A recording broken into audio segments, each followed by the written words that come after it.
Hello everyone and welcome. Yes, my name is Arrowfire and welcome back to another episode of my top 5. So today we're going to do one which again a lot of people are going to have opinions on, but actually you're going to probably have the same views because there aren't many of them. We're talking about Titans. Titans in Transformers, the big walking cities, the flying superstructures. There hasn't been that many over the years, but hey, let's go through my top 5 of them. Top 5. Number 5, Omega Supreme.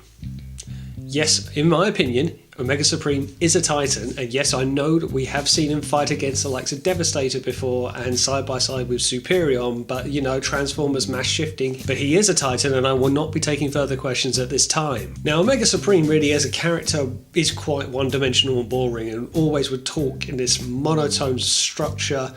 He's effectively a guardian from Cybertron and doesn't have much to offer in terms of personality. But as a bot, as an individual component, or rather multiple components, he's got quite a lot going for him. He's a base, as well as a rocket, as well as having a tank that rotates around the base. And all of this can come apart and form a massive robot as well. Now, as to the origins of Omega Supreme and how he ends up on Earth with the Autobots, that's a different story, particularly if you look at the cartoon. You can find a few pitfalls there. But as an individual, he really is the much needed muscle for the Autobots in the first season, definitely. Because the Decepticons had the Combiners, they had the strength, and the Autobots needed something on a larger scale that wasn't the Dinobots to really go at the Decepticons. And Omega Supreme, as a Titan, because he was a base that they could all inhabit inside, was more than enough to fill that gap. Number 4, TRYPTICON. Now, TRYPTICON, whilst he's on this list and he's my 4th pick, he is quite boring in himself, and he shouldn't be. That's the thing, he really shouldn't be. He's a walking dinosaur, one of the very few dinosaurs the Decepticons actually have, and he's a base, and he has a sort of a tank mode. As a character, he has no real brain to him. He is very primitive, which actually gets played upon in the episode. He's just hired muscle, so there's no depth to his character whatsoever. But he does look pretty cool. He's a purple and black walking dinosaur that really doesn't get much of any showcase other than getting thrown around by Metroplex, other than in the episode of Call of the Primitives, where he is housing pretty much every one of the beasts inside of him, flying them along to this planet. And that's where you really see the best of TRYPTICON in that episode.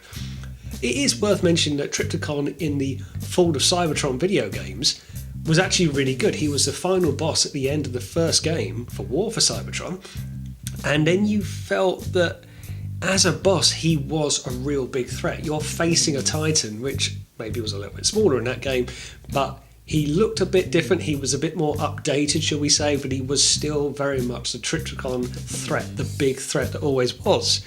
That when the sequel came round, Fall of Cybertron, Megatron decided, you failed me, I'm going to turn you into a spaceship and fly you around the galaxy, which is very cold, even by Megatron standards. Number 3, Fortress Maximus. Now, Fortress Maximus, again, I'm going to go for the rebirth style, the fact that he is the city bot, and we're led to believe the biggest Transformer that's ever lived aside from Unicron.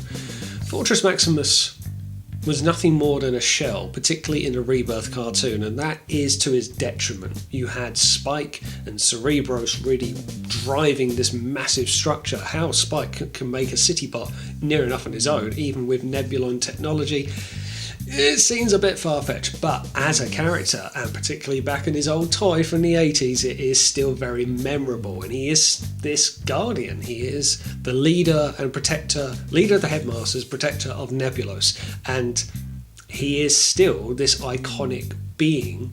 Whether you believe he actually has his own individual personality or he's not driven from a headmaster is up for debate.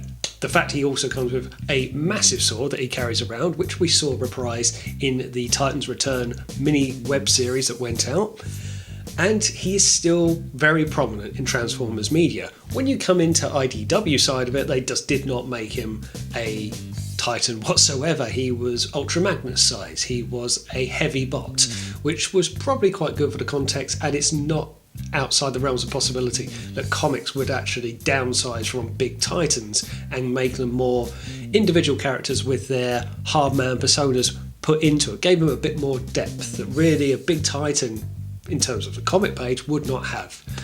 But still, he's still very prominent in Transformers media, and that's why he's number 3 on this list. Number 2, Metroplex. And really our first introduction to a Titan whatsoever, really. We see him after the 1986 movie and starting into the 5 Phases of Darkness, and Metroplex would become a very prominent character or base or one or the other, finishing off the US version of the cartoon. Now, Metroplex, again, doesn't have an awful lot of personality, but has a darn sight more than anyone else on this list. Actually does have speaking roles and does have a degree of knowing right from wrong, but probably on an Omega Supreme level. There isn't much cognitive thought process going on here or independent thought. They are meant to be bases and habitats for the other Autobots around them, nothing more than that.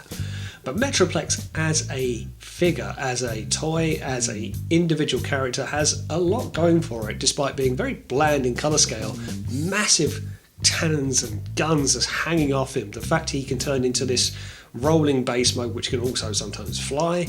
He is a very intimidating looking bot. And the fact he has his own little compatriots going around him with 6-gun and Scamper, just going around him all the time. It's really interesting when you see the IDW Spotlight comic on Metroplex, and you certainly do not see a depth here with Metroplex, because there isn't necessarily one, but you do kind of see the fact that Titans do lie dormant and are called upon when needed, and you see their awesome power when they are. Again, Metroplex was probably a lot of our introduction to Titans for most Transformers fans. He's ranking very high on that list because of that. And number 1, Scorponok.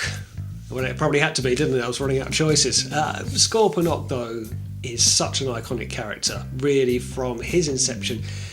Back in the Rebirth miniseries, you felt as well that he was just a shell. He was controlled by Zarek the whole way through. Zarek was the brains in every sense of the word.